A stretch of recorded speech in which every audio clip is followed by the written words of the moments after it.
you have kind of this awesome story to tell about this case from a long, long time ago that I was not involved in. Right. And so we're going to kind of start at the beginning and run through the Oscar Ray Bolin story. Are you excited? That's wonderful. Yes.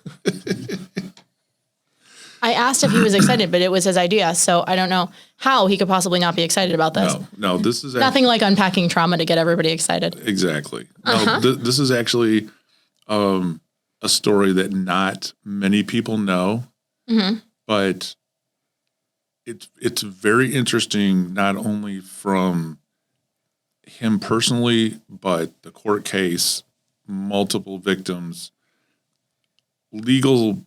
I could use failures because Yeah, of course. he has 3 murder trials. They are all overturned. We're going to get there. He has 3 more, So we're talking, it's a fascinating story that not many people know, that I think that once people realize that, even though it happened many, many years ago, it is still, I think it's a story worth telling. And, when I was preparing for this and I Googled, there's hundreds of entries on So Bolin. funny. I was sitting at my desk the other day and I thought to myself, I should Google this and get a head start.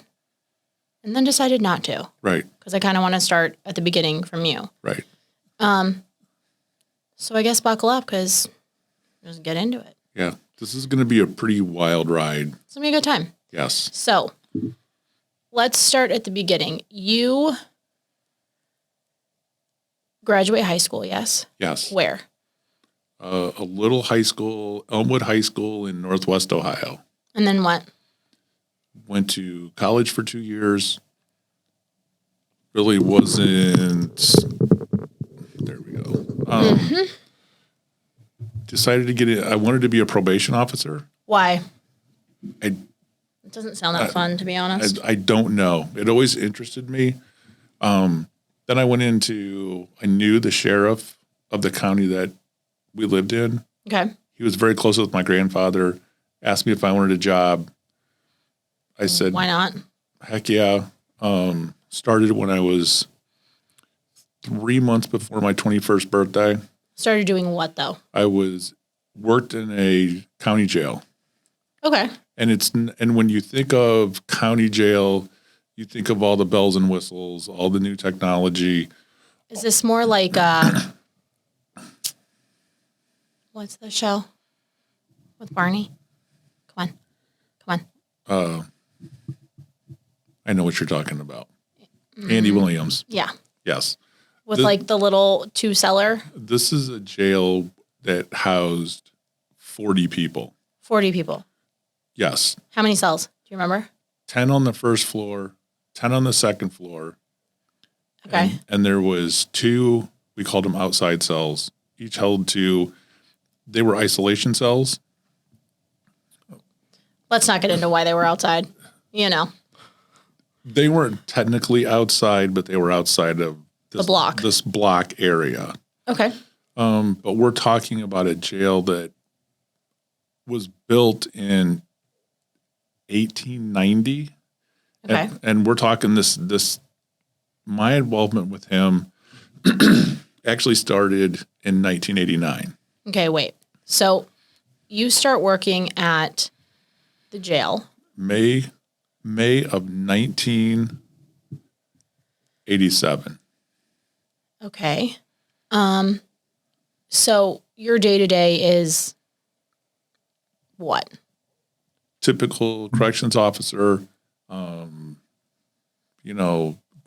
cell blocks were so old. Back then we didn't spend much time in the cell blocks. It was more of, I don't know why I keep cutting in and out. It's because you're not front on it. There you go. Okay. Most of the time there was only 2 or 3 people working. Okay. Officer wise. And we were always in booking. And you have to think of an area that is very small. Okay. We're not talking these big. Well, because the jail we work with the most, you and I, Right. is massive. Right. Yeah, Like it booking was is a nothing. floor. Right. Yeah. Literally, booking or post 10 here is the size of half the jail where I worked. You mean the bubble? Yeah. Oh. The entrance, I mean, it's a very small, it's a very small area. So I'm taking for granted something right now. I should probably explain. A jail is for people who are pretrial. Yes. They have been accused of something, but usually not convicted of anything, certainly not of a felony, and they Right. are awaiting the disposition of their case, whether that be trial or a plea agreement. Yes. Whereas prison is where people are serving a sentence for a crime for which they have either pled guilty or been convicted of. Yes. Either way they're convicted, but Right. it's a different thing. Right. It's not like you were people picture like movie prison. It's Yeah, not no. movie prison. No. Typically, I would say, and you correct me if you think think differently. Jails are very transient. People come and go a lot. Yes. People don't usually stay in jail for very long. Sometimes our clients stay in jail a long time, but generally it's a stop on the way. It's not a final Right. destination. Right. Right. Is that fair? Yeah. No. And it's a county facility. The county. How big was the county? Size wise, I think it was 639 square miles. Population wise, it's maybe 120,000 people, Okay. maybe. So still small. Yeah, it's small. It's somewhat rural. There's Bowling Green State University. Oh, wow. I mean, it's 23,000 kids. We're not talking. Does that count in your population? No, it Okay. did not. But then, Okay. we were close to Toledo, Ohio, which is a city of 300,000 plus all the suburbs. We got a lot of transients. We had outgrown the facility for decades. It was just Okay. a matter of getting funding. The security, there was no electronic doors. There was no. See, I've never known a time when everything wasn't run remotely. No. Does that make sense? Yeah. Because like when we go, you might hear it called pops the door. Yeah. Like the door just opens. Right. No. And not no. because you're standing there. Somebody is watching and they push the correct button in the correct location. Yeah. This is not anything like that. Is this like Pirates of the Caribbean This is with Dog something- and the Key? This is literally, you had 2 sets of keys. Each officer had keys, and they were the old brass type key. You stuck it in, you pulled, the lock clinked, the door opened, you closed it, you locked it. There was no central command, there was no master control, there was nothing. Every cell door was open and closed mechanically with a big metal lever. There was 5 levers on each side. You popped open the big metal door, grabbed and pulled, literally cell doors open and closed. Down was Okay. closed, up was open. Okay. And so And this so- is 1980. This is when I started in May of 87. Okay. The incident involving myself and another officer and Bolin and another gentleman who assisted him in the escape, that was January 4th of 88. Okay. So you'd been there less than a year. Literally 6 months. You're bad at counting. 7 months. Yeah, it was 7-ish very, months. yeah, it's Quick. very short time. So Very. on your average day, let's go to the day of the incident then. So you get up, you're working a day shift, a night shift. Midnight shift, So you start at midnight. 11 p.m. to 7 a.m. Okay. And so is that a desired shift or an undesired shift? It was desired. Was it? I mean, we actually did swing shifts a lot back then. We rotated shifts. But we rotated, if I remember, backwards. There's a way to actually work swing shifts and do it correctly. You go from nights to afternoons to days. Okay. And we rotated days to afternoons to nights, which this, it was a really horrible sleep schedule. Yeah. I can remember back then we were very shorthanded. I think the first year I worked over 440 hours of overtime. That's a lot of overtime. Yeah. And I worked a lot of double shifts. So if I went in either in the morning, 7 to 3, 3 to 11, or 11 to 7, I might be there from 7 a.m. to 11 p.m. I might be there from 3 p.m. to 7 a.m. Or I might do the really killer 11 p.m. to 3 p.m. Okay. Which is, That sounds stupid. yeah. I mean, it is, we didn't really have a choice Yeah. because it was, it's a completely different time back then. Yeah. It's, and if we had cards, we could refuse. And if everybody refused, then you would be forced to work.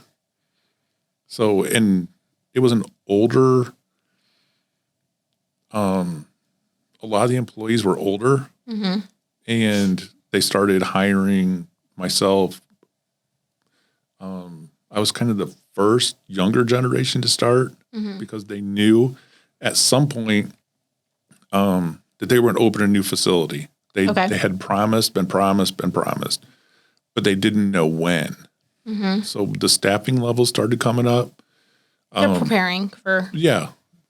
I mean, nobody would have guessed that it would have been another 12 years before we actually got a new facility. So they didn't get another facility until like 99? Yes. Actually, Wow. they opened in 2000 because I Wow. was part of that transition. And it was just all new, all bells and whistles. I mean, it's still a small jail. You're going from still a small county. You're going from 44 beds to 144 beds. That's a big So jump. though. yeah, so you have to quadruple the staff. You have to prepare for all that, and they slowly did that. But what it's also hard to understand with this whole thing is, there's all these policy and procedures, all these manuals now, all this training that you get, and allegedly. But the thing is this, I remember my first day being 20 years old, I was never scared, but I was never scared to work inside. Some people are petrified. They are physically scared to be inside. Because of what? Because of The people? the people. Oh, I've never been scared. The doors, The noises are a lot the sometimes. noises. But this is also a time when, if you worked a Friday or Saturday night, and, we didn't have digital photography. We didn't have, Yeah, you weren't getting printed and booked until. you rolled fingerprints. We had an old Polaroid camera that took 4 pictures at a time, and then you pulled the film, Okay. and then you had to cut the pictures off, put them on a booking card. Okay. This is not like today at all. Yeah, this is not even close to today. My first day, I was literally there 5 minutes. Did my introduction, Okay. trying to, and I had an old officer, God bless him, he's passed now. He looked at me and he said, "There's only one way you're going to make it." And I said, "What's that?" He's like, "Let's get inside." Okay. And I said, "Okay." And he said, "The hardest part of this job is getting comfortable behind that locked door, because you're in there with 20 people, 16 people, 10 people. You're outnumbered You're completely outnumbered." He said, and you're often the enemy. "Yeah." And I'm not in uniform. I'm in a pair of jeans and a shirt. Did you have uniforms? Yeah. Okay. Yeah, we had a standard deputy uniform, but being new, I had not been fitted yet. Okay. So the first literally 3 weeks, month, I was in jeans and a shirt. And I can remember hearing that door clank for the first time. Yeah. And that gets your attention. Yeah, they're loud. Yeah. I mean, it literally, and there was a exterior door that went into like, that was basically the security. Mm-hmm. And then once you went inside, there was a stairway upstairs. Okay. And then you walk straight through to another metal door. Yeah. And then you entered the block. Yeah, the housing unit. Yeah. But it was, and he said, our jail's almost like that. right, It's like all just stacked on top of each other. It's just multiples of that. right. But this is single story, 8-foot ceilings, all metal. Like you're looking at, but you're not thinking like flimsy metal. You're talking metal. Riveted sheets of metal. Very industrial. That's horribly industrial. And it's not like on TV. No. At all. No. Even like the more accurate like lockup type shows. Right. It's for TV. Yeah. Yeah. So you'd been there 6 months and this day kind of just starts like any other day. Wait, let me go back. You live in Ohio? Yes. Just you? That's where I grew up. No, That's where I'm from. Well, I know that.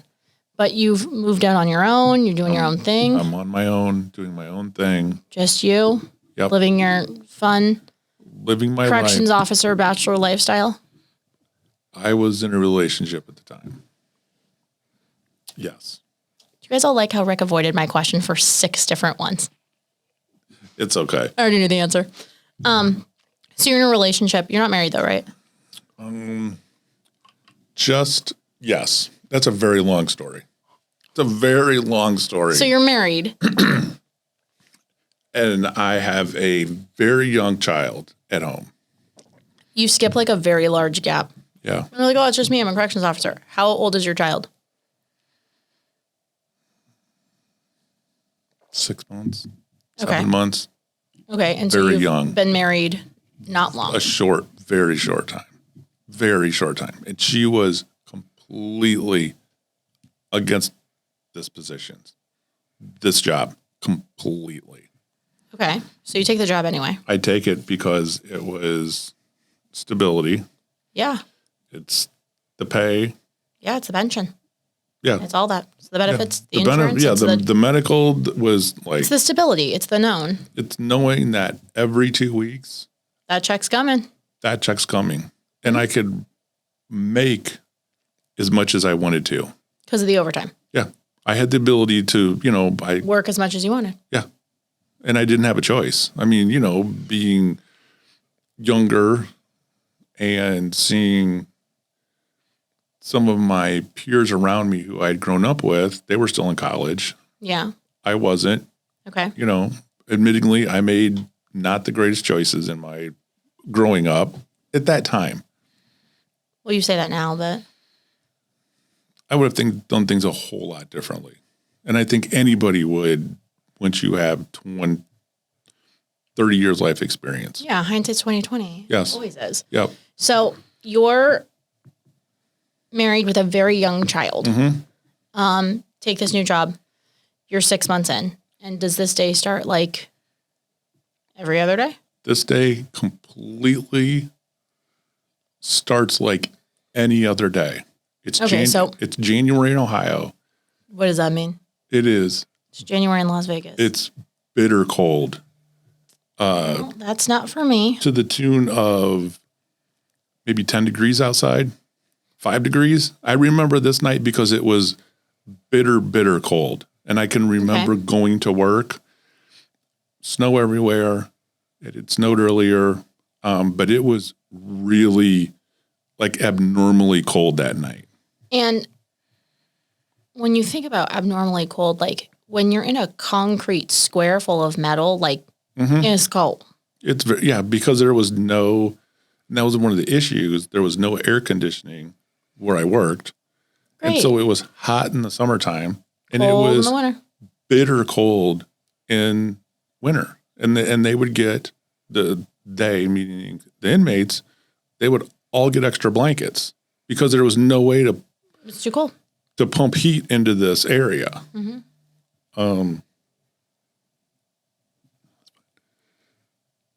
But it started like really any other evening. Okay. It really did. So you, I assume, have an evening meal. You say goodbye to your wife and child. You get in the car. You go to work, Yep. as you do every day. As I do 5, 6, 7 days a week back then. Okay. And so you're on the unit. I'm working with a gentleman who 63 years old at the time, was close to retiring. Absolutely wonderful man. Big heart. Wait, is this the same guy from the first day? No. Oh, Somebody man. completely different. No. And he was fun to work with. He was just a gem. And we go to lockdown at midnight. We start at 11. And so what does that mean? Lockdown means that they're actually locked in their cells. It's bedtime. It's bedtime. The doors are closed. They're locked. It's like when Wendell wanted to get in the crate. Yeah. No, babies. It's bedtime, and it's time to put them to sleep. Okay. Back then, horrible lighting. So Sure. it's hard to see people. And back then, we didn't do an official head count. So let's roll back a little. All day, every day, there are counts going on places in incarceration facilities. Right.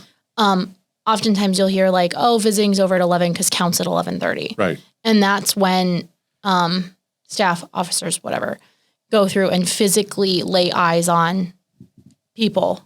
And there's an official count of people that need to be accounted for. Right. So back then you didn't do official counts? No. You basically went in, counted bodies, and if you yelled out, hey, I have 17, we look at a wax board with numbers on it, and they said, okay. We had booking cards with photos. After this incident, we started doing official head counts where you actually had to stand by your cell. We physically looked at you, confirmed it was you, and then. Yeah. So now it's a lot of like matching up IDs to people and numbers and individualized one-on-one counting. Yes. Not then. Not then. No. Okay. This consisted of, there was a cell block area, and the actual cell block where the inmates went during the day isn't much, was maybe 8 feet wide by 20 feet long, 25 feet long, maybe 30. I mean, it's tough without, and that was it. We had catwalks that were doors on the outside of the cells. Those were closed during the day, so the inmates couldn't walk around. We opened those at night, so instead of going in the center where you couldn't see them, you walked around the outside, and then it was the standard old time bars, and you could. Can we get like inside. a diagram? Yeah, we'll get a diagram and we'll upload it to social. Yeah. And so when they locked down, you basically went around and you counted uniforms. What did they wear? Orange jumpsuits. They were one piece, zip up. They weren't tops and bottoms back then. It was literally a orange colored jumpsuit, no identifiers on it. Okay. Literally orange. Okay. Was that for visibility? Yes. Because here they're not orange, they're blue. Right. They're two pieces. Right. And the Nevada Department of Corrections, they're also blue, but they're a very different blue. Right. And they're Levi. the jeans or Levi's. Yeah. But and a lot of times, because the inmates weren't required to stand for head count, they would go to bed because midnight is late for a lot of people. The 2 people at this table included. Yes, 100%. Midnight's not happening. Right. But God. the thing is that you look for orange. Yeah. And the outside of towards the catwalk was fairly well lit, not great. But once you get towards the inside of the cell, and the cells are literally maybe 8 by 10, Yeah, that sounds about right. 2 people, toilet and sink. It's a combo or it's separate? Do you remember? It was a combo. So the sink is on the back of the toilet, basically. Yep. And when you look towards the center or towards the front of the cell, it's completely dark. You can't really see anything, but you can see the outline Of a person. of a person. Okay. Yeah. So Are there windows? there are windows, on the So I imagine this is kind of like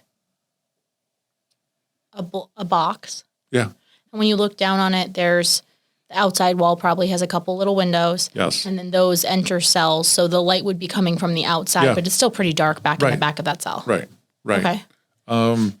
So all you did is counted uniforms Okay. or you counted humps in the bed, an Okay. outline of a human being. Sure. Or what you think is a human being. Right. Exactly. I think that's where we're going. Yeah. No. But I locked down at midnight, went through. Most of the people were actually in bed because it was cold and they were, most everybody was asleep. Okay. Went to the first floor where the incident happened, went up to the second floor, So you're checking everybody out. doing everything. When inmates are sleeping, what do officers do? Hang out in booking Just and do rounds. Back then, we were only required to do rounds every hour. so you check around, you do a little walk around every hour, and otherwise you're reading a book or Booking somebody in. Most Sundays were really slow. So even if you got 1 or 2 people in, that was pretty much it. okay. Like- How long do you think it took to book somebody? Somebody that was cooperative, 30 minutes. Okay. Yeah. So it's a slow night. It's a very slow night. You walk the first floor, you walk the second floor, Yep. you come back down. Everything's fine. Okay. My partner does the 1 o'clock round because we always Okay. switched and no issues. Okay. Everything's fine. So we're headed to 2 o'clock. We do the 2 o'clock and You do the 2 o'clock. I do the 2 o'clock Okay.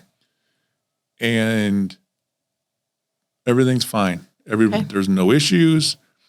We got delayed and I don't remember. I think it was from a phone call. And back then we didn't really, The show I was talking about was the Andy Griffin show. that's it. It was the best. It's literally like that. It's that on a bigger version, but that's Okay. what the cells looked like. Okay. Yeah. 10 minutes later. And then, So you get delayed for the 3, at 3:07 is when your partner. I told him, I said, hey, I'll go do this. You were on the phone or whatever. I said, I'll go do the round. I was bored. It's cold. When I stick the brass key in the door and unclick it, the door immediately pulled open. Is that not normal? That's not normal. That is a pucker factor moment. That's a oh shit moment. If you're Okay. ever going to have one, it's the time that you're at a door that you're supposed to move and the door moves for you in the dark. Yes, because as thousands of times, hundreds of times, when that door clicks, you push it open, and it's a big, heavy door. I mean, it's huge. Opens away from you. Yes. Okay. And when that lock clicked and that door was pulled out of my hand, that was like, oh shit, this is about to get real, because there's not supposed to be anybody there. Especially not at 3 a.m. Especially not at 3:07 in the morning. So I think one of the things that's wonderful, yet also not that wonderful about podcasting, the people don't listen. The people don't listening. The people that are listening don't realize you're not a small person. No. Like you're a substantial human being. You're intimidating. Right. But this is what you have to understand. Not me. Back then, I weighed 185 pounds. But you're so tall, Rick. Right. But,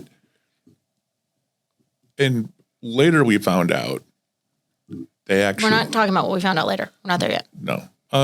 So the door opens and it gets yanked out of your hand. And and then with that moment.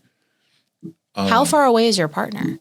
He's right behind me, literally 2 feet behind me, because when I go through that door, he's going to close it and lock it.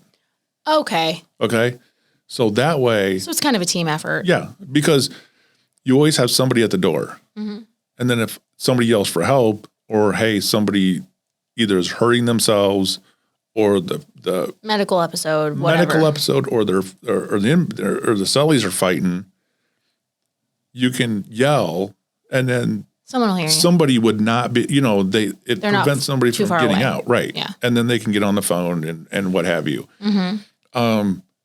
But that single moment completely changed my life and who I was. Completely. In that split second, and I knew I would never be the same, ever. That's a lot. Yeah. Especially being 21 years old. What did you think was happening? I knew pretty quickly what was going down. As soon as the door popped open, I knew that this was going two ways.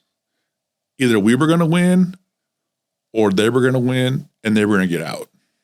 So, do you have a gun? No. That's a common misconception. Most corrections officers are not armed. No. People think they are. No. Not. No, they have mace and tasers. We didn't have that. I had nothing. Literally. Well, they sent you there with jeans and a t-shirt, so there you go. No, I had no. Literally, we were allowed to carry a set of handcuffs in case we got something inside that we could secure them. But no. I mean, I understand why it happened when it happened, because it's in the middle of the night. Yeah, that's a shock factor. It's complete shock factor. Nothing is happening. Nothing's supposed to happen. It's quiet. And when that door, that people say that they have different events in their life that change them. Sure. Sometimes people don't understand that.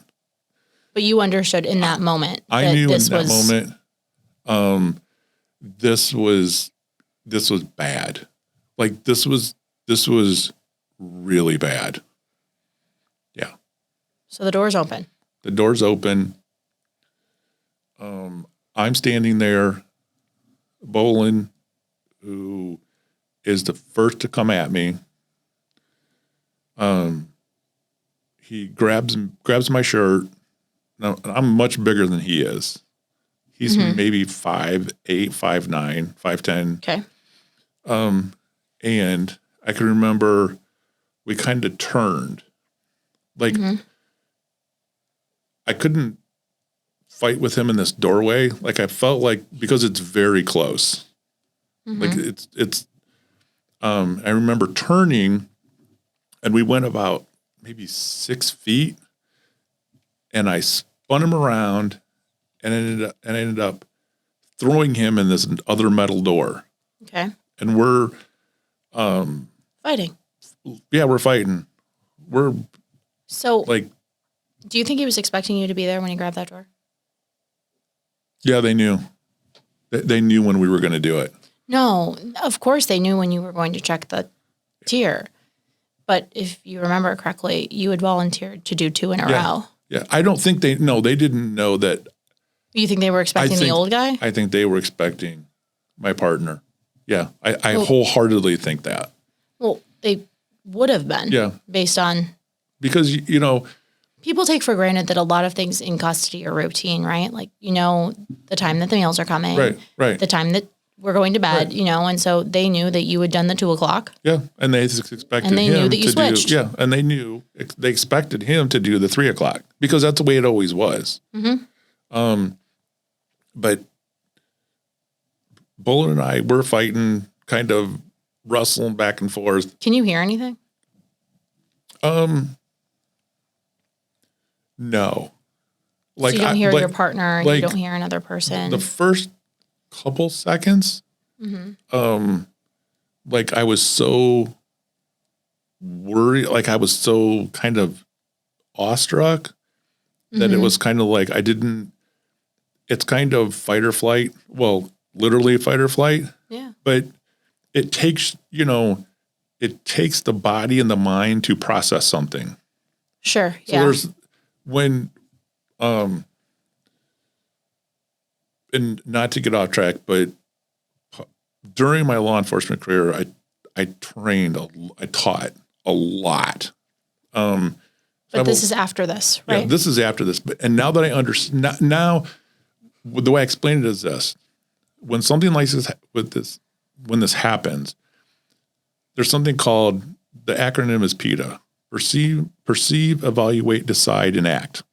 We have a different PETA. It's PITA, pain in the ass. Right, right. But It's a little different. But this takes between 3/4 of a second and a second and a half for your mind to For it to click, yeah, and go through it. So this is happening so quickly. We're not talking 10, 15 minutes. We're 10, talking 15 literally nanoseconds. 3 or 4 seconds.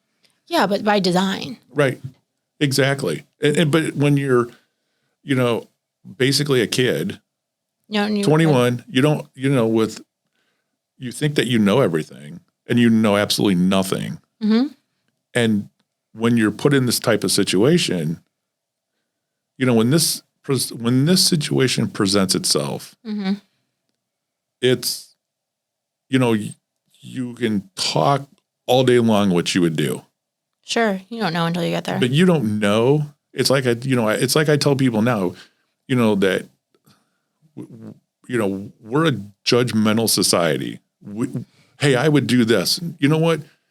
Until you're in a fight for your life, or you hear a bullet wing by your head, or you don't know how you're going to react. No. And so, some of the biggest, baddest, toughest people, I would do this and I would do that and I would do this. Well, I hope you never have to find out.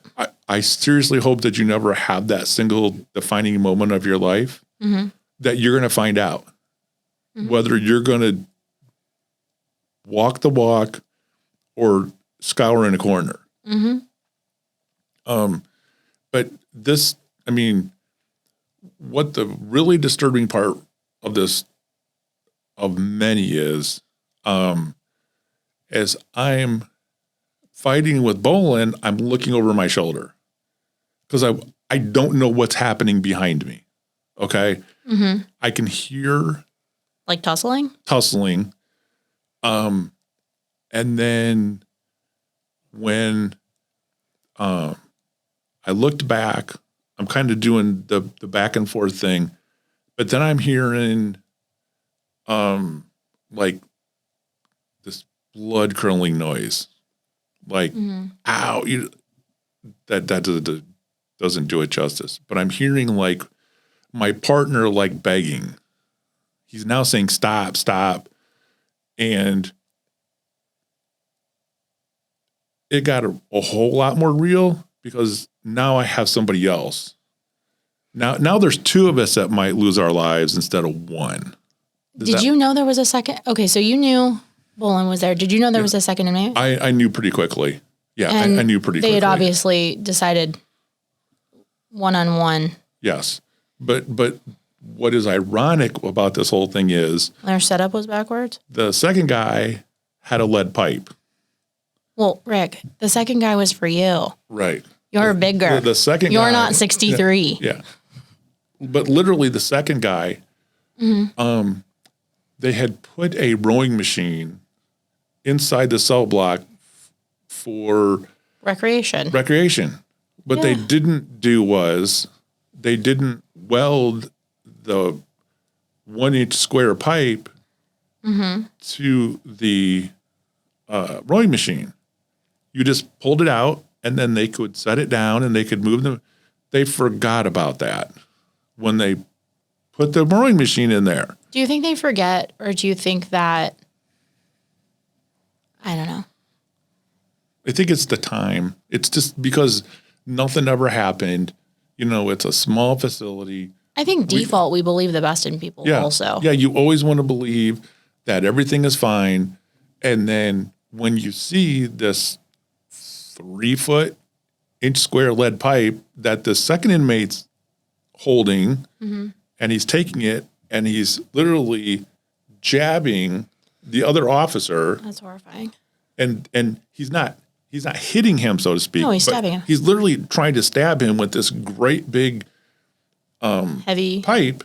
Then I thought, okay, now we could seriously die. Like it goes from it took time to register. It took 3 or 4 seconds, that maybe 5 seconds. It's like, okay, you know what?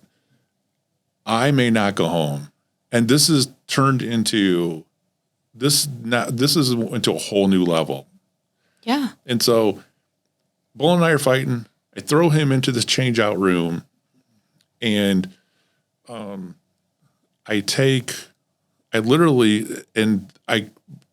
have reenacted this a million times in my head, and I can still see it to this day. And I turn to my right, and I take a step towards my partner, and I see the other guy.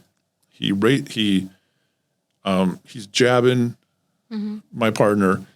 He turns towards me. He takes a big step, and he leans back, brings the pipe over his shoulder, and he goes to hit me on the top of the head to try to kill me. And as he's doing that, my instinct is to duck. And so when I ducked, he didn't hit me in the neck. He didn't hit me in the top of the head.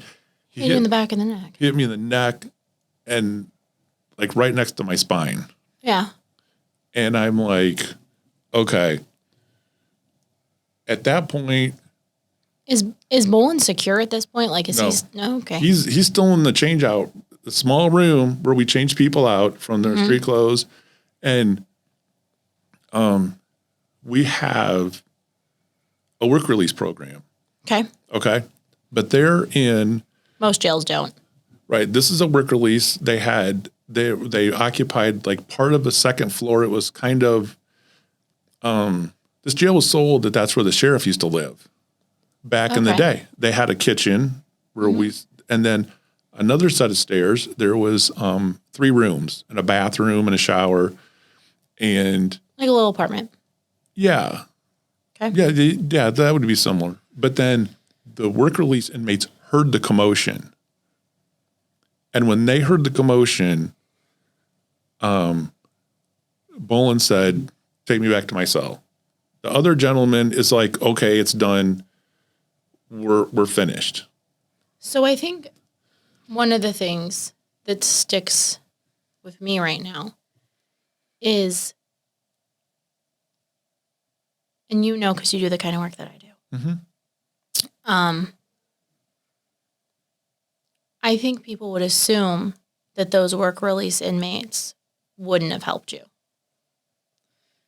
I think that people forget that humans are incarcerated. Right. I think that we're very lucky to know that some of the greatest people I know are in prison. Some of the kindest people I know are in prison. But it was probably at that moment that the other people in jail Right. knew that now they were outnumbered. Right. Yeah. And that There was literally maybe 10 of them came down, and they were very emotional. Like, they were really, really pissed. And they're like, okay, and they're yelling, hey, stop. it's just something people wouldn't expect because, Right. you hear these stories. And I think people assume that all people who are incarcerated have done something horrible Right. or are bad people. But Right. it's not human nature to watch someone die. Yeah. It's not human nature not to help other people. Yeah. And so, And this is, this whole thing,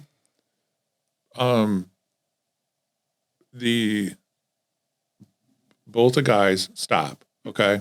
And then literally maybe 6 feet away was one of the booking desks, and we had what's called the bat phone.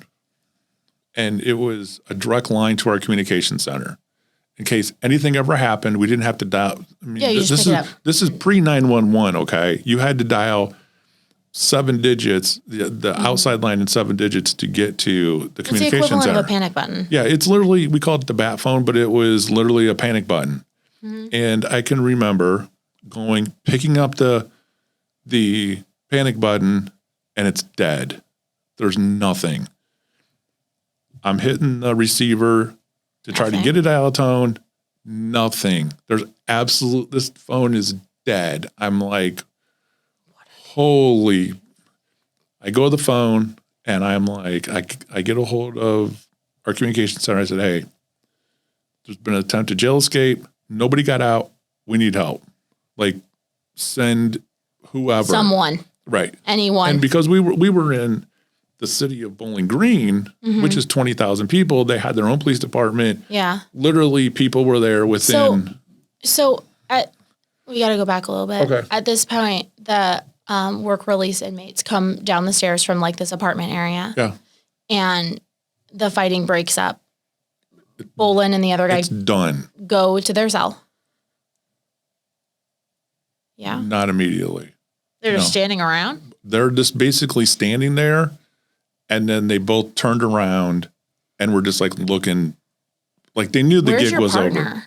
He's on the ground hurt. Is he bleeding? No, but he's Hurt. He's hurt. I mean, he's got rib not issues. getting up. Yeah, he's not getting So up anytime you get a hold soon. of people and send help, Yep. basically. Yep. At this point, are the inmates from work release assisting you guys? Yeah, they're literally standing between us and the other two. Like, they were forming a wall Yeah. between us. And So then they knew that they knew it was up because they couldn't, it was 10-on-2 at that point. Yeah. And they And knew that someone it was, doesn't have their lead pipe, so Yeah, and the lead pipe's gone. It's now in the possession of us. the opposition. Yeah, and now it's like, okay, It's over. literally they both threw their hands up.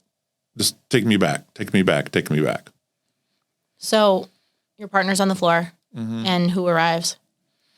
Couple of the city officers, couple of But like, do they arrive with like guns drawn, Yeah. or do they arrive like, "Hey guys, oh no, what's going no on they here?" no they knew this was like huge. So they SWAT the building ish. Yeah, like literally the first guy, 2 guys that I had known just from bringing inmates back and forth. Mm-hmm. They came in. They're like, I mean, they were petrified. They had no idea what they were walking into. Like, Neither did you. yeah, no.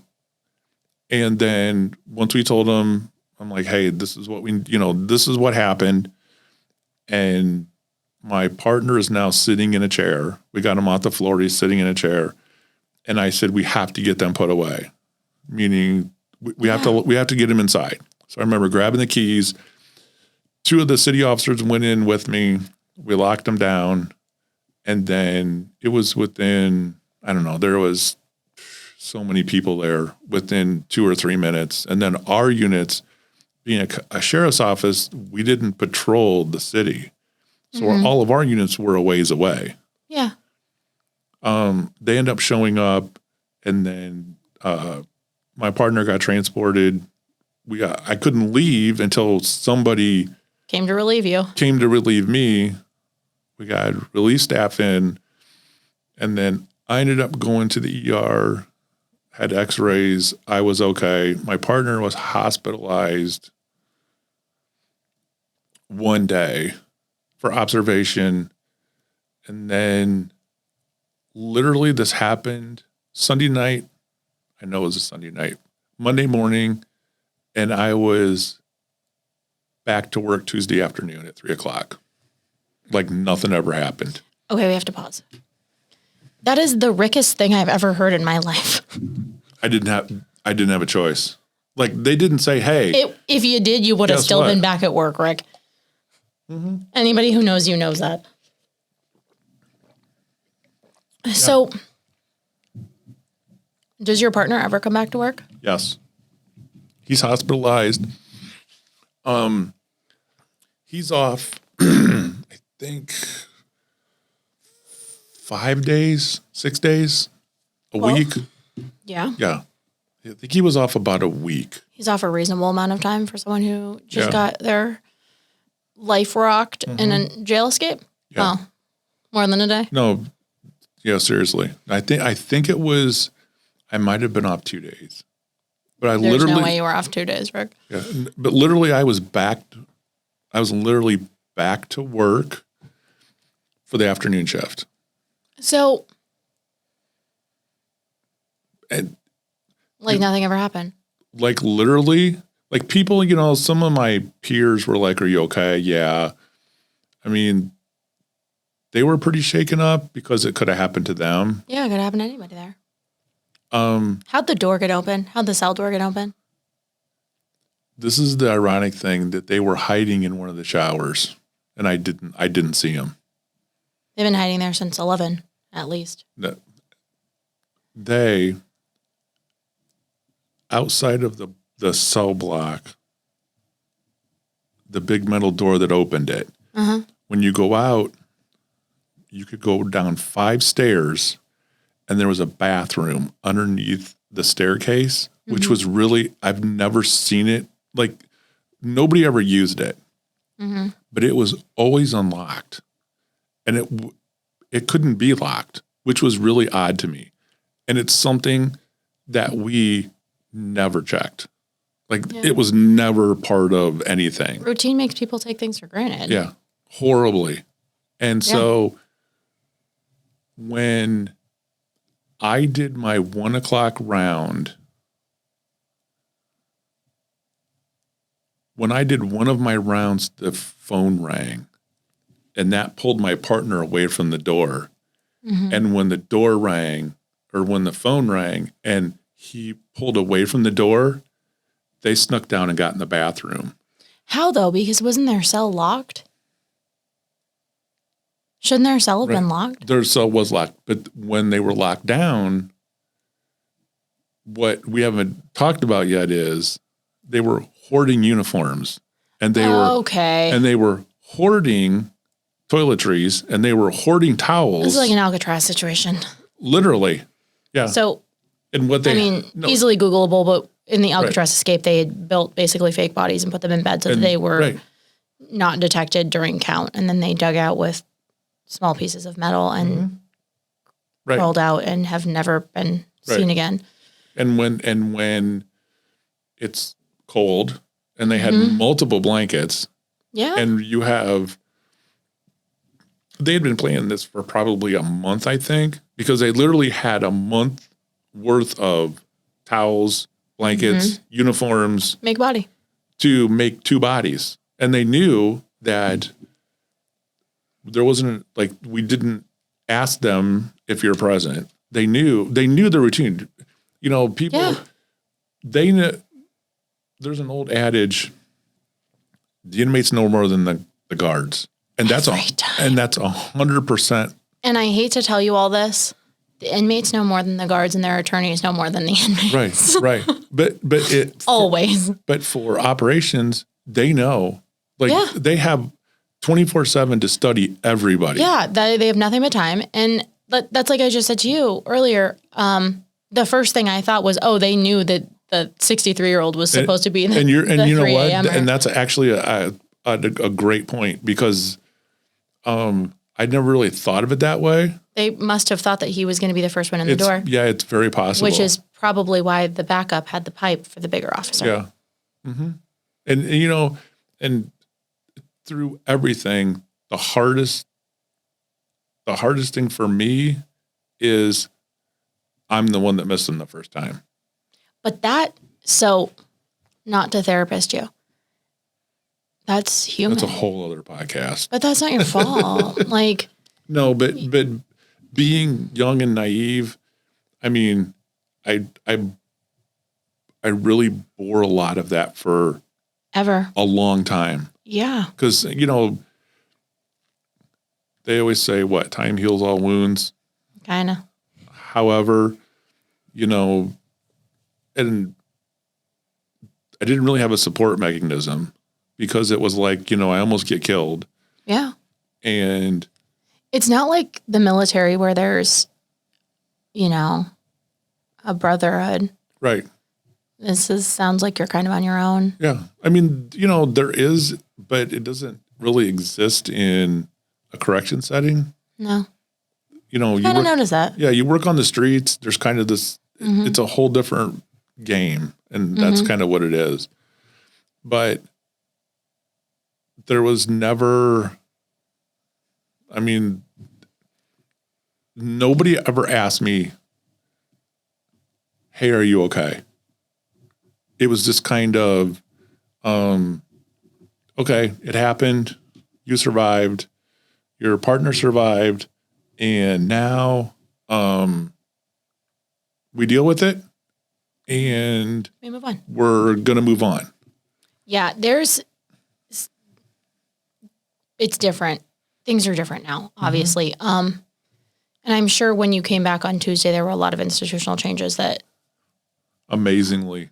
Absolute amazing changes. Yeah, because when things fall through the cracks, like, and something, God forbid, horrible happens, then all of a sudden people take notice of the things that have been slipping. Yeah. And all of a sudden we're doing head counts and you're physically having a notebook Yeah. with copies of booking cards and you go in and you sign off on the head count and you. But when I say things are different now, if this happens to somebody now, they're not, I would like to think, I hope, there's much more of a focus on, at least in what you and I do now, like wellness. Right. And I hate that canned ass corny term, but like somebody should have told you need to talk to somebody. Yeah. Somebody should have told you need to process this. Mm-hmm. But back then, before I was born, for real though, before I was born, I don't think people thought like that. I don't think your generation always thinks like mine does, where I'm like, see a therapist, dude. No. I don't think that there was a lot of that. I think there's a lot of like, well, it happened. Pick yourself up. Let's go. Yeah. Back at it. Right. So when you came back, what was different? Wait, sorry. Was he still there? Yeah. I also think that they probably would have moved him. No. Now they probably would have moved these No, inmates. no. The Was he in the first day outside cell? back, no, they were in the same cell. They were split up. They were in different cells. As happens when people are in cahoots. You would think so, but his partner came to me, and he said, "Hey, I'm sorry for what happened." Did that make it any better? No, I just looked at him like, whatever. I'm sure I said a few other things, but I'm just like, okay. Do you feel differently Whatever. now? Towards Him? What's his partner's name? Do we know? Yeah. Is he alive? Yeah. I think he's out. Let's call him Mark. Yeah. Well, we can call him Mark. So Mark comes to you and says, I'm sorry. I'm sorry. And Mark is in on We'll get there. I mean, not anything like, What Oscar's there on? well, what even happened. Sure. And I find that that's not uncommon that He got completely roped in. Like, he was completely consumed. He got roped into doing it. But he said, hey, he's like, he did apologize. do you feel differently about it now? No. No. I mean, not really. Do you feel differently about someone who takes ownership of it than someone who, I'm guessing we're going to hear that Oscar did not apologize. No, nor take ownership of it, but that's okay. But do you feel differently because he did? Did they charge them? Yes. What did they charge him with? Attempt escape? Attempted escape and felonious assault. Both of them. I don't know what those carry. Not my specialty. A couple more years. But we're about to learn that didn't really matter for Oscar. No, it sure didn't. A couple more years wasn't going to do much for him. No. So let's start with Mark. What was Mark in on? A stolen license plate, God, I hate which is literally like, crap. It's piddly. It's stupid. It's petty. It's a very low-level felony in Ohio. Very low-level felony. It's a petty thing to risk your life for. Right. Yep. Do you think he was like firing on all cylinders? Or do you think he just was susceptible to peer pressure? I think he got caught up in the moment, and he had a cellie who is just an evil bastard. And we have a client that's susceptible to peer pressure as well. Right. Currently. Right. But I think that he got taught, I think over the What do you think he thought was going to happen though? Like, That I I don't never know. understood that about escapes, honestly, because like, what do you think is going to happen? Like, we just had a recent escape here in Nevada. Right. That actually, why waste all the time putting in the effort to get out Right. and then go to North Las Vegas, Right. hang out for 5 days? Don't get it. He's not been apprehended, FYI. But what do you think is going to happen? Like, you're just going to walk? Right.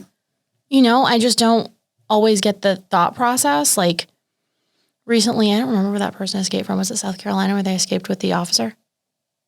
Yes. I think he thought he was going to go, like, live a life somewhere else. But, like, in today's terms, you can't start over like that. It's not real. No. So They're going to get you at some point. typically, yeah. You and I have different beliefs on prison escape because I believe loosely that if you escape a prison and no one is hurt, we should commute your sentence and let you tell us how you did it and help us fix the security on the inside in exchange for being on the outside for the rest of your life. So long as no one is hurt. Right. But there are plenty of people that escape and no one's hurt. Mm-hmm. But so Mark thinks what?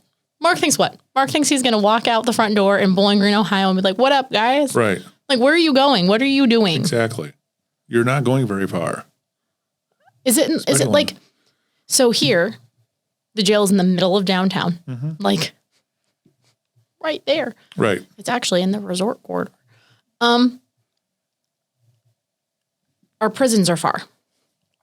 Right. Like the prison that we just had the escape from is like Right. 45 minutes from town. Right. Is this jail in the middle of Populous? Mm-hmm. Where is he going to go? It was literally a block and a half from downtown, 2 blocks from downtown Bowling Green. So Literally. both of them, but Right. Mark has a smaller set of problems. Right. What does Mark think's going to happen? Was there a ride waiting? No. There was nobody waiting on the outside. This was not a well-planned escape. No. This was not well planned. Do you think they capitalized? Well, I mean, they were planning. They had to have been planning because they had extra clothes and towels and whatnot. Mm-hmm. Do you think any of the other inmates knew? They all knew. What? They all knew. They all knew? Yeah. Everybody on the first floor knew. That they weren't in there? Or that they were going to hurt somebody? They knew about the plan. And Do you think they intended to hurt anybody? Or do you think that they thought that you were going to put your hands up and just be like, go ahead? Oh, no, they would know. No. They if they could have got more weapons, They would have. they would have. Yeah. The whole floor knew? Yes. Nobody tipped you off? Nobody. Okay. From what I There's know only about 18. I mean, there's only 20 people on the first floor. first floor. Okay, hear me out here though. The other 18 that weren't involved but knew about it hadn't known that long. You cannot keep a secret that long. Right. Nope. They must have found out shortly there before. I would say so, but they all knew. They all knew it was going to go down, but they didn't know when. Okay. That was the thing. And nobody tipped anybody off? No. Nobody said They could not have known that long. Yeah. Nobody said a word. Yeah. And one, there was one inmate who, actually almost all of them, when we came back, were like apologetic. Yeah. Like they're like, man, we knew about this, but they knew about the fantasy of it, but they didn't think it was going to happen. Yeah. Like they were like, oh yeah, these guys are always talking crap. Yeah, And but everything has to fall into the perfect storm for things like this to Right. happen. Right. Yeah. But they weren't sure. They didn't know when. They knew it had been talking, but the accumulation of a lot of the materials, like the towels, the blankets, Sure. they all knew about it. Like their inmates knew. Like they knew something was going to happen because Sure. but they didn't, and they knew that there was a plan, but they didn't know when. And Did you guys not shake down then? Let me go back. Shakedown is when they basically pull everybody out of their cells, strip Right. all the cells, pick through everything, Right. check behind everything, look Right. for all the things. Inmates are not allowed to, during that time period, basically leave the wall when their cell's being stripped. But when the units are they call it reset. Right. There's no phone privileges. There's no daytime. There's no, like, you're lucky your attorney gets a hold of you. Right. But I want to say with us, it's like every 6 months, maybe? Maybe? I believe so. It's either every 4 months or every 6 months. I don't know which. But you guys never like shook down cells or? Rarely. Nothing like a reset. Nothing, because there was nowhere to put anybody. Gotcha. There was nowhere to bring them out, make them sit down. There was no outside yard area. I bet there is now. There's 3 outside rec areas at the new facility. So they'd been hoarding this stuff, so people had to know. Mm-hmm. Did you guys not notice property was missing? I guess property probably wasn't inventoried the way property is inventoried now. No. Like now you're allowed like 2 pair of pants and Right. they know exactly who has what. Exactly. But it always seemed that certain people, like certain officers would change bedding, change uniforms. Mm-hmm. So I think that they knew through observation and through repetition, they knew who didn't take it so serious. Sure. And plus, Who's slipping, yeah. right. Plus it's cold and, Yeah, and so what's the harm in letting you have an extra towel if it's you're literally freezing? Yeah. 39 degrees in a cell block. I mean, so you're talking 3 wool blankets. We can talk about humane conditions another time. Right. But no, that's, I mean, it's literally, ice is on the windows. This is not 70 degrees. It's not like when I complain about how cold my office is. Right. And in the summer, there was literally To be fair, I'm a baby. 2 box fans, like residential box fans. Yeah. One secure, I use that word loosely back then, literally like tied up to their day area. A fan on each end, and then we would just turn them on high or medium just to get air moving Yeah, through moving the through block. the block. Yeah, But when you lock down at night, that's hot. it's hotter than blazes. So it's, it's people are going to listen to this. It's going to be hard for them to understand. Like, because, we get on, we see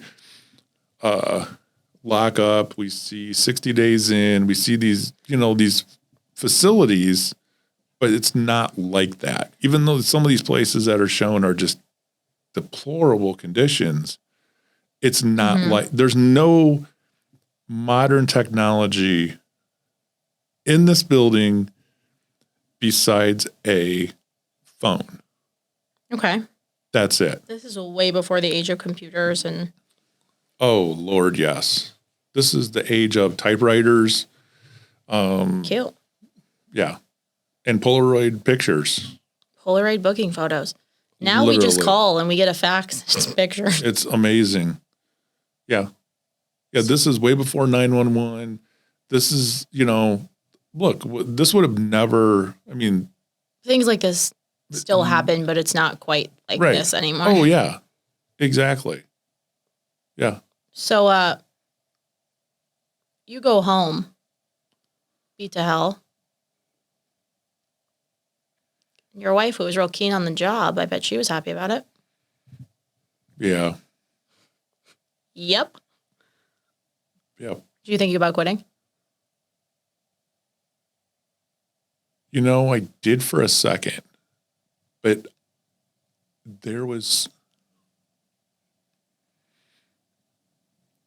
it was more of a pride thing. Yeah. It's like, you know what? I'm not quitting this job. And I had other family members who,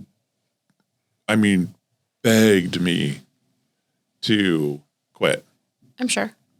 So Like literally, like, overwhelmingly, you were a corrections officer for a long time, but overwhelmingly, I think you would agree your interactions with inmates and people who had been accused of crimes were positive. yeah. Most of them are respectful and kind and in a bad situation and sometimes lash out, but aren't there to hurt you or Right. to hurt anybody. Right. Obviously, like little squabbles happen. Mm-hmm. Sometimes people get hit with like a 6-piece combo, but generally. Right. And I think that's why inmates, you hear like people get institutionalized. Like there's a lot of comfort in, like the big joke is 3 hots and a cot. Mm-hmm. But for a lot of people, there's a lot of comfort in that.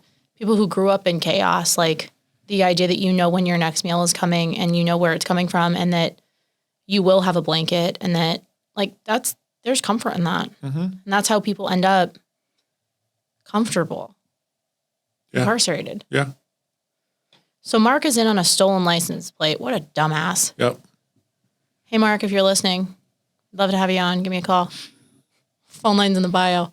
I don't think Mark wants to talk to us. Mm-mm. I don't know. Maybe.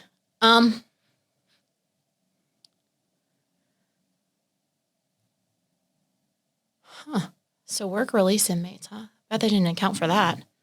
No. And they were like living in an apartment style. Yeah. Had jobs during the day, afternoon. Did you guys have people doing weekends? Occasionally, but there was I no never room. understood weekend. Yeah, Weekend but jail time, but yeah, so like programming, there was no programming. This is a time where we had medical staff, sure. a nurse Probably not all the time though. who was only there certain hours, Yeah. and we passed medications as officers. That is not anymore. No, Not anymore. no.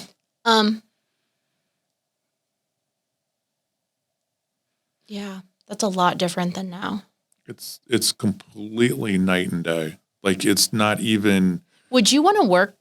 Were you? So in my head, you're not really, and I'm opinionated, as everyone who listens to the show clearly knows. I would never want to work in a jail. Like, Right. I already don't want to work with people. I love my clients, but like, it already makes me sad that people are incarcerated generally. It's not that you were drawn to the work of putting people in jail or keeping people in jail. You were drawn to the stability and like the life it provided. Straight up. It was a job. It was a job. And It's a good job. Yep. I knew I wouldn't get laid off. Nope. I would always have a paycheck. Job security. Had great benefits. Government. What Rick had a is describing, retirement. everyone, is our current job as well. But no, retirement. I mean, Yeah. it's, and I mean, I had cohorts that I graduated with that were going to factories Sure. that didn't go to college. Yeah. And some of them went off to the military, but a lot of them, they were just, It was an opportunity. yeah.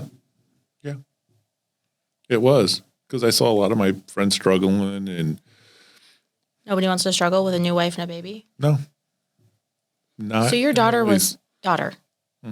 was like a year old. Yeah, That's crazy. not even a year old. That's crazy. Yeah, it was. Like, It's pretty that's intense. nuts. Yeah. Do you think she remembers any of it? No. No, she doesn't remember any of it. Probably fair. No. I would hope that she wouldn't. Yeah. But Yeah. I don't even think she knows the whole story. I've never told her. we'll take her download, bro. Yeah, no. No, I mean, she would never know. Yeah, like she'll never know. She was never told. I mean, she was a baby. But Still. I've never told her. But there's fallout from trauma. I'm sure she knows that. Oh, yeah. Yeah. There was a lot of fallout Like, from this drama. There was a lot. like you personally. Mm-hmm. So you go back to work like everything's normal. Mm-hmm. And then what?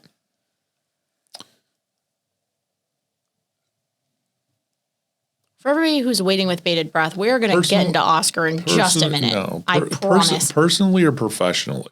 Both. Professionally, there was. Did you get an award? I hope they gave you some No, kind of they certificate wanted. and a No, paperweight. they were trying to fire me. Believe it or not, yes. I love this. Yep, they were trying to fire me because I wasn't officially off probation because it was a year probation, but the sheriff. Thanks for coming here and almost dying for your cause. Yeah. How about we terminate you?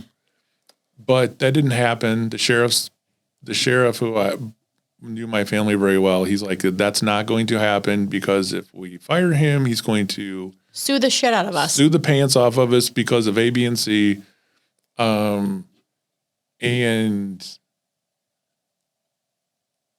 so I was allowed to keep my job. Oh, good.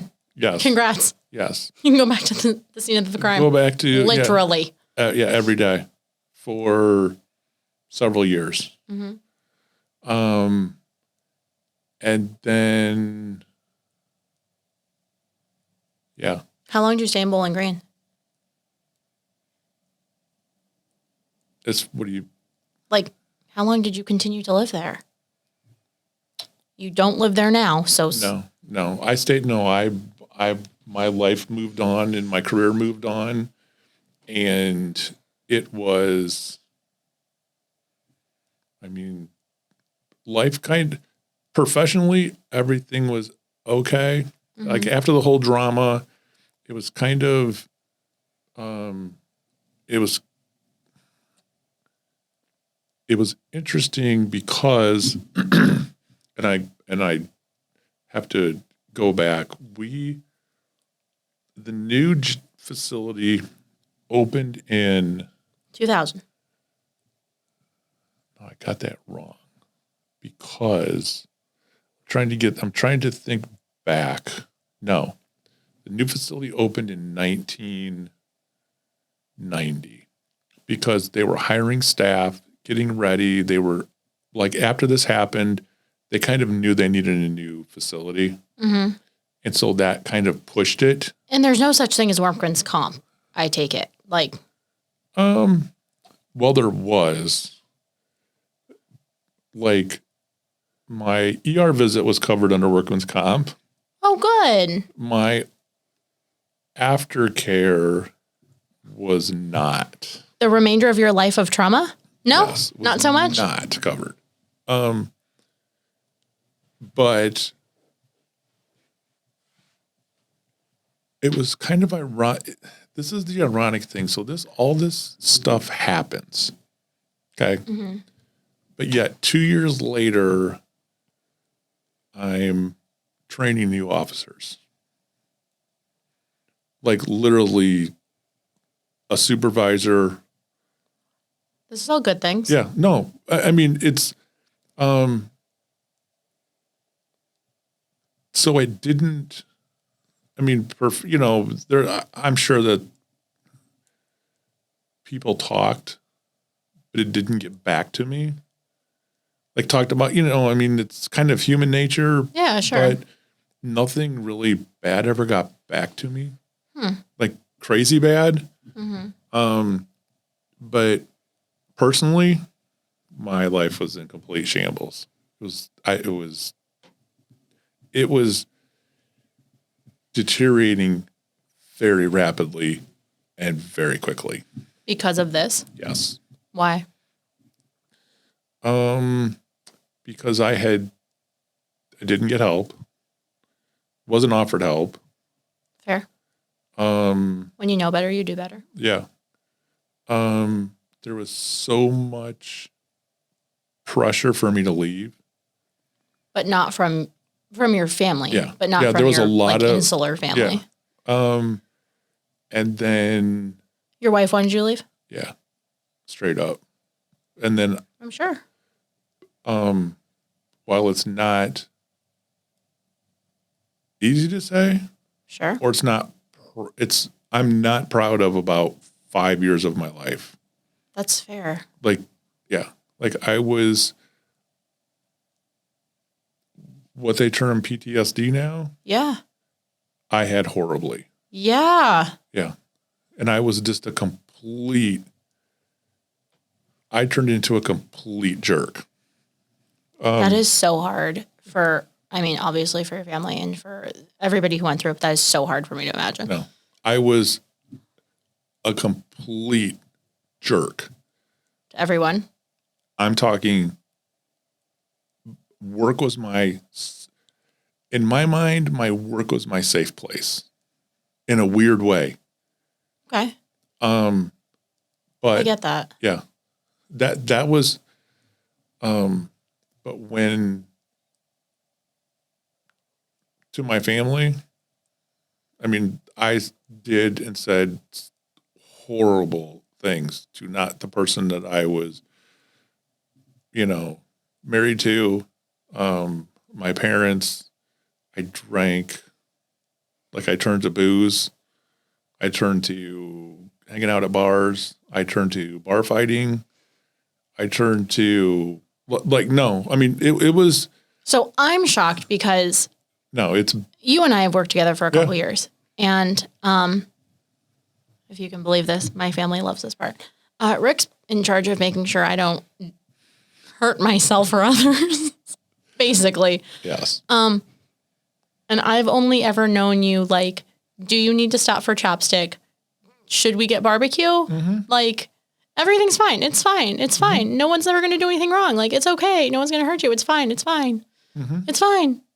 And so the idea that that's Yeah. not the Rick of yesteryear is very bizarre to me. You understand now why I'm so protective Of me, yeah. Of all of us, yeah. of Yeah. yeah. 100%. It is. Yeah. There was some really dark moments. Yeah. Like, no, like when I was,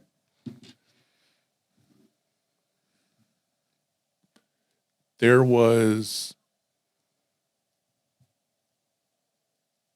it took me like 4 years, 3 or 4 years to hit rock bottom. Do you have like a defining rock bottom moment? Yes. Yep. I had gotten, I had some medical issues as a result of this. I had a bunch of work testing done to make sure that this is all after the fact. Have you had like long lasting effects? Physical effects? Yeah. They're gone now, but they lasted for about 8 years. There was a time when if something happened, I couldn't raise my left arm. Like Okay. I had to keep it pinned against me. I would just get this crazy pain in my spine and my back.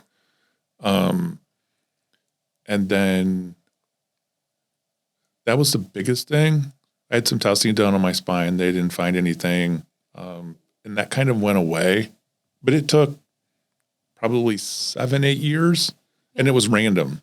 Like I would be fine. And then I could get up and I could barely move. Like literally my left arm and my left shoulder. That's completely gone away. There was this,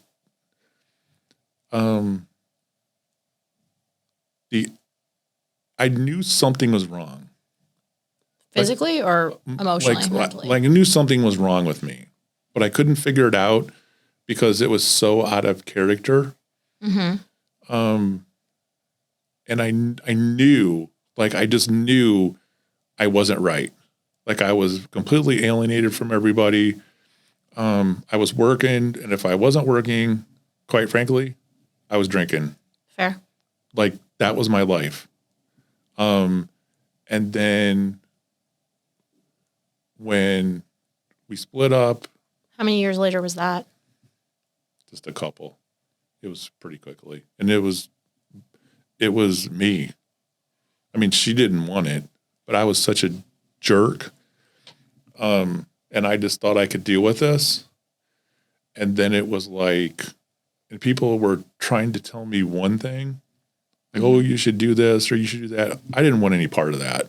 It's like, look, you all don't know what I've been through. And then I had went to a psychologist and I'm just like, look, something's not right. And I had went to 3 appointments and I didn't like him because I got the impression that he didn't believe me. Like he didn't understand what I was going through. Okay. And so I stopped going. There was just a bunch of really bad things happening. I was hurting. What made you decide to talk to somebody though? Because I was just such an ass. No, I knew this was not, I didn't like this. Okay. Like I didn't like what was going on. I didn't like having this really short fuse, drinking all the time, like alienating family, alienating my friends. Like I knew something, I just knew this is not who I am. And I had lost this cost me my family. This demeanor and this incident. Yeah. And then there was a time, it was, I think, I don't remember what year. I sat in my living room by myself on the couch, watching TV, and everything hit me. It was the silence. It was the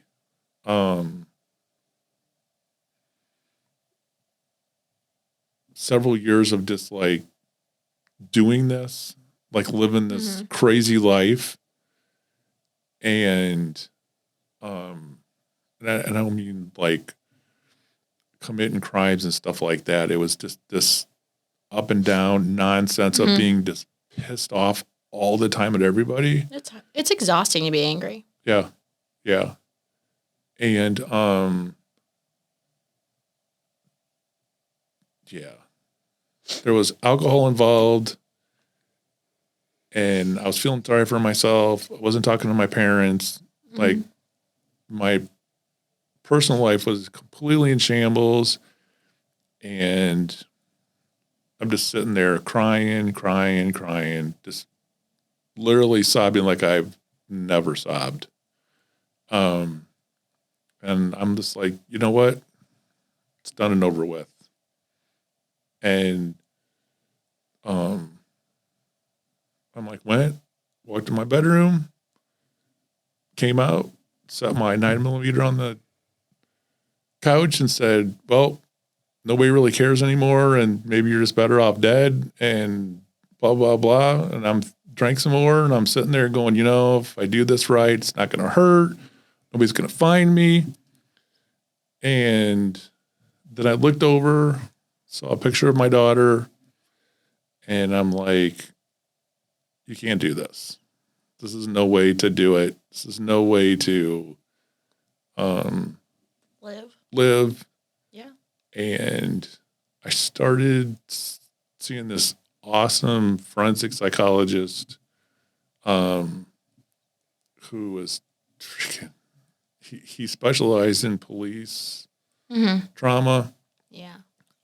He and I had a couple of conversations, and it was like he explained things. And it was just, he helped, but then there was a couple more dark moments. Sure. Like really, really, yeah. Yeah. I had some family issues.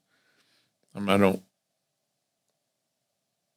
like some really horrible things going on family-wise. And I was just like, I can't do this anymore. It's just like, you know what? I either have to get help or I'm going to be a statistic. Yeah. And it's like, you know what? I did a lot of counseling. And I mean, he was just, I'm sure he doesn't practice anymore, but he was just amazing. And then as time went on, it was like, you know what? You're going to move on. You never forget. No. You just never, ever forget. But time heals all wounds. And I wasn't going to let this, even though it defined me for a while, it wasn't going to define it wasn't going to define and change the rest of my life, because I already lost as much as you can possibly lose. Yeah. And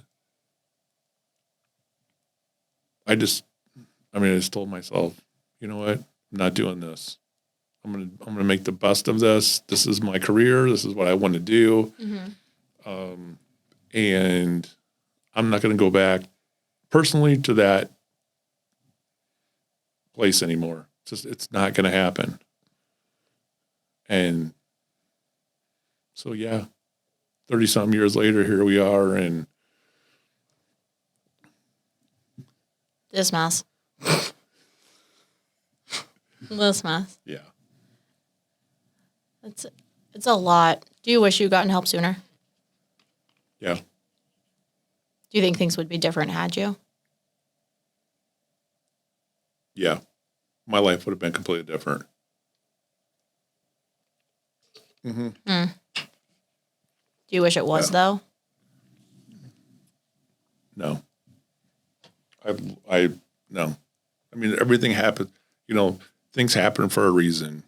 Yeah. Whether you don't want to, what people want to believe it or they don't believe it. I mean, you always go back and say, oh, I wish I was 20 again and I would do this, this, and this. God, I can't imagine being 20 again. You know what? I'm completely okay with it. Completely. Just at peace with it? Yep. It's the past. Yeah. But it's not going to define the rest of my life. No. And I didn't let it. After a certain point, it's like, you know what? And I almost, in a weird way, chose to embrace it That's fair.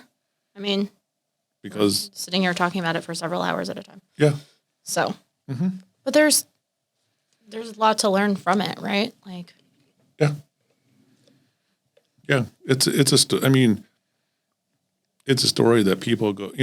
My story is no different than anybody else. People go through really terrible times, sure. dark places, make really bad decisions. That's what you do with them It's, after that. it's how you do things going forward that defines you. Sure. Yeah. That 100%. 100% defines who you are.